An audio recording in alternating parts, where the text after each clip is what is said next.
Zefanya bab 1.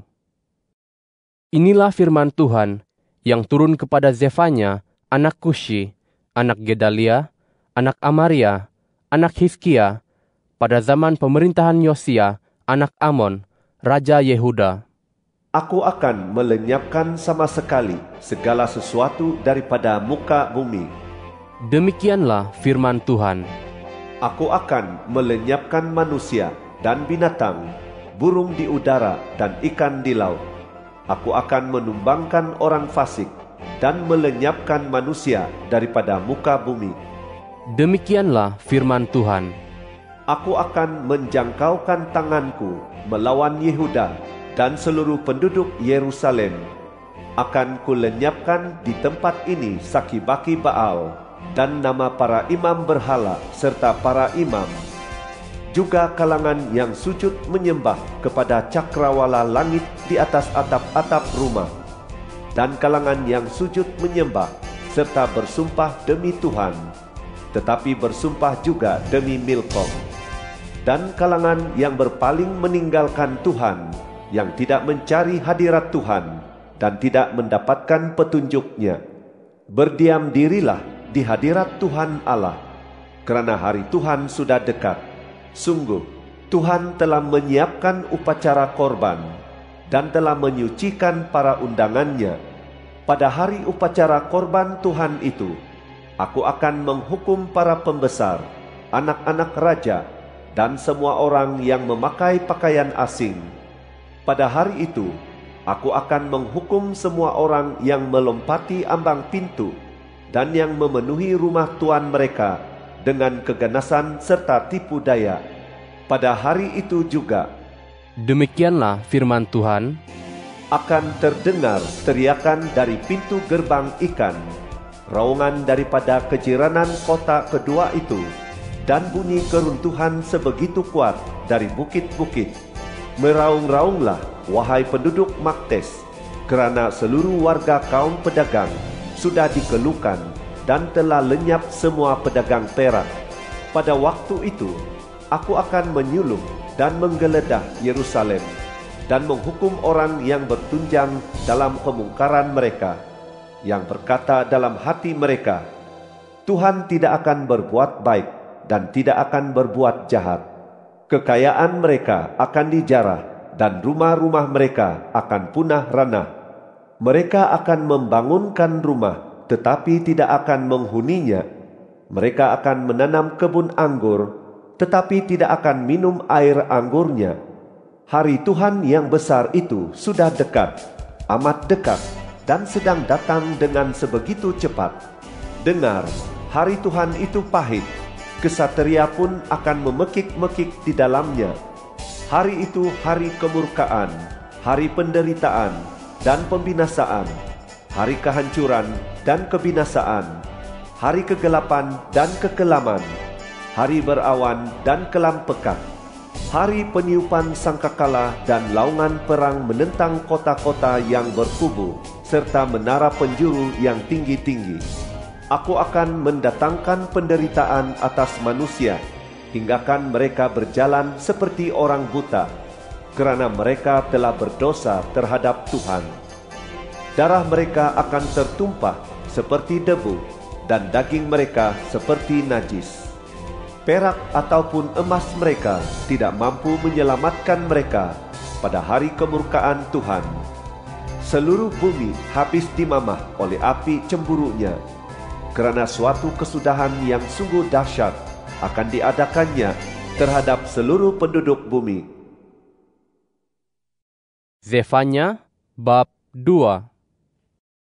Berkumpullah bersama-sama, berkumpullah, wahai bangsa yang tidak tahu malu, sebelum ketetapan dijatuhkan, sebelum hari itu berlalu seperti sekam, sebelum murka Tuhan yang menyala-nyala datang menimpamu, sebelum hari kemurkaan Tuhan datang menimpamu. Carilah hadirat Tuhan, wahai semua orang yang rendah hati di negeri, yang melaksanakan hukumnya. Carilah perbenaran, carilah kerendahan hati. Siapa tahu kamu akan dilindungi pada hari kemurkaan Tuhan. Gaza akan ditinggalkan, dan Askelon dimusnahkan. Orang Asdod akan terusir pada tengah hari, dan Ekron akan tercabut sampai ke akar-akarnya. Malangnya penduduk di pesisiran pantai, bangsa Kreti. Firman Tuhan menentang engkau, wahai Kanaan, tanah orang Filistin. Malah aku akan membinasakan kamu, sehingga tiada lagi pendudukmu. Pesisir laut akan menjadi padang ragut yang berpondok bagi para gembala dan berkandang bagi kawanan domba. Pesisir laut itu akan dimiliki oleh Sakib-Baki keturunan kaum Yehuda. Di sanalah mereka akan meragut rumput. Pada petang hari, mereka akan berbaring di rumah-rumah Askelon, kerana Tuhan, Allah mereka, akan melawat mereka dan memulihkan keadaan mereka. Aku telah mendengar celaan Moab dan hujahan Bani Amon. Mereka itu telah mencela umatku dan membesarkan diri terhadap daerah umatku itu. Oleh sebab itu, demi aku yang hidup, demikianlah firman Tuhan alam semesta, Allah Israel. Moab akan menjadi seperti Sodom, dan Bani Amon seperti Gomora, tempat yang penuh jelatang dan tempat menggali garam, tempat tandus untuk selama-lamanya. Saki-baki daripada umatku akan menjarah mereka, dan mereka menjadi harta pusaka bagi yang terselamat daripada bangsaku. Itulah bahagian mereka sebagai ganjaran bagi keangkuhan mereka, kerana mereka telah mencela dan membesarkan diri terhadap umat milik Tuhan, alam semesta. Tuhan akan membuat mereka ketakutan, kerana Dia akan melenyapkan segala tuhan di bumi. Semua bangsa daerah pesisir akan sujud menyembahnya dari tempat masing-masing. Wahai orang Kush, kamu juga akan mati tertikam oleh pedangku. Dan dia akan menghulurkan tangannya melawan tanah utara dan membinasakan Asyur. Dia akan menjadikan Niniwe tempat termusnah, gersang seperti gurun. Kawanan haiwan akan berbaring di tengah-tengahnya, yaitu segala jenis binatang liar, baik burung undan maupun landak, akan bermalam di kepala-kepala tiangnya. Suara nyanyi akan kedengaran di jendela, dan akan ada kemusnahan di ambang pintu, kerana kayu aras telah terbongkar. Itulah kota yang bersukaria, yang tinggal dengan aman, yang berkata dalam hatinya, Aku dan tidak ada yang lain. Betapa kemusnahan menimpanya, tempat berbaring bagi binatang-binatang liar. Setiap orang yang melintasinya akan mencemu dan mengibas-ngibaskan tangan. Zefanya, bab 3. Malangnya kota yang derhaka dan cemar, kota yang penuh penindasan. Dia tidak mahu mendengar teguran sesiapapun, dan tidak mahu menerima didikan. Dia tidak percaya kepada Tuhan, dan tidak datang untuk mendekati Allahnya. Di tengah-tengahnya, para pembesarnya seperti singa yang mengaum-ngaum, para hakimnya seperti serigala malam yang tidak meninggalkan sebarang sisa untuk keesokan harinya. Para nabinya berbuat sewenang-wenang serta hianat. Para imamnya mencemari apa yang suci dan memperkosa hukum. Tuhan yang hadir di tengah-tengahnya sememangnya benar. Dia tidak melakukan kezaliman. Keadilannya nyata setiap pagi. Dia tidak pernah lalai. Namun demikian, orang zalim tidak tahu malu. Aku telah melenyapkan bangsa-bangsa, musnah sudah menara-menara penjuru mereka. Jalan-jalan mereka telah kurosakkan, sehingga tiada lagi yang melintasinya. Kota-kota mereka telah dibinasakan, sehingga tidak ada lagi orang, tidak ada lagi penduduk. Firmanku, tentu sekarang engkau akan takut kepadaku, dan akan menerima pengajaran. Dengan demikian, tempat kediaman mereka tidak akan dilenyapkan selaras dengan segala yang kutentukan atas mereka. Tetapi mereka semakin giat melakukan segala kemungkaran mereka. Oleh sebab itu, nantikanlah aku. Demikianlah firman Tuhan. Akan tiba hari, aku akan bangkit untuk menjarah. Telah kuputuskan untuk mengumpulkan bangsa-bangsa dan menghimpun kerajaan-kerajaan demi mencurahkan murkaku ke atas mereka. Kerana dalam seluruh amarahku yang menyala-nyala, seluruh bumi akan dimakan oleh kegairahan api cemburuku.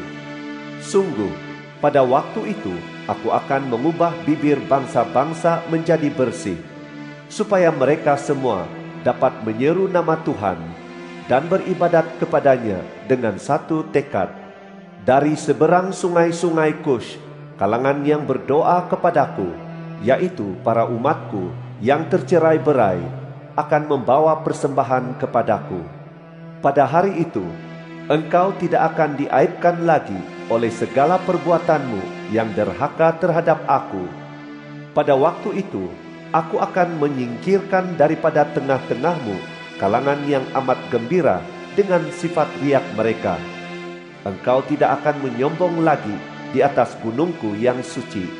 Aku akan meninggalkan di tengah-tengahmu kalangan umat yang rendah hati dan lemah. Mereka akan berlindung dalam nama Tuhan. Sakit bagi orang Israel tidak akan melakukan kezaliman dan tidak akan berkata dusta. Lidah tipu daya tidak akan didapati di dalam mulut mereka. Sungguh, mereka akan makan lalu berbaring tanpa ada yang mampu menakut-nakutkan mereka. Bersorak-sorailah, wahai puteri Sion. Bersoraklah dengan gembira, wahai Israel. Bersukacitalah dan bersukarialah dengan seluruh hatimu, wahai puteri Yerusalem. Tuhan telah menyingkirkan hukumanmu, dan Dia telah melenyapkan musuhmu. Raja Israel, yaitu Tuhan, hadir di tengah-tengahmu. Engkau tidak akan takut lagi kepada malapetaka. Pada hari itu akan dikatakan kepada Yerusalem, jangan takut, wahai Sion, jangan biarkan tanganmu lemah. Tuhan Allahmu hadir di tengah-tengahmu seperti kesatria pembawa kemenangan. Dengan penuh sukacita, Dia akan bergirang kerana engkau, dan tenang berdiam kerana kasih-Nya. Dengan sorak-sorai, Dia akan bergembira kerana engkau. Aku akan mengumpulkan umat yang berasal daripadamu, yang pilu mengenangkan hari perayaan, yang telah menanggung beban celaan. Sesungguhnya, pada waktu itu, aku akan bertindak terhadap semua yang menindas engkau. Aku akan menyelamatkan yang tempang dan mengumpulkan yang terbuang. Rasa aib mereka akan kuganti dengan puji-pujian dan kemasyhuran di seluruh bumi. Pada waktu itu, aku akan membawa kamu pulang, yaitu pada waktu aku mengumpulkan kamu. Aku akan menjadikan kamu termasyhur dan terpuji di antara segala bangsa di bumi. Pada waktu aku memulihkan keadaanmu di hadapan matamu sendiri. Demikianlah firman Tuhan.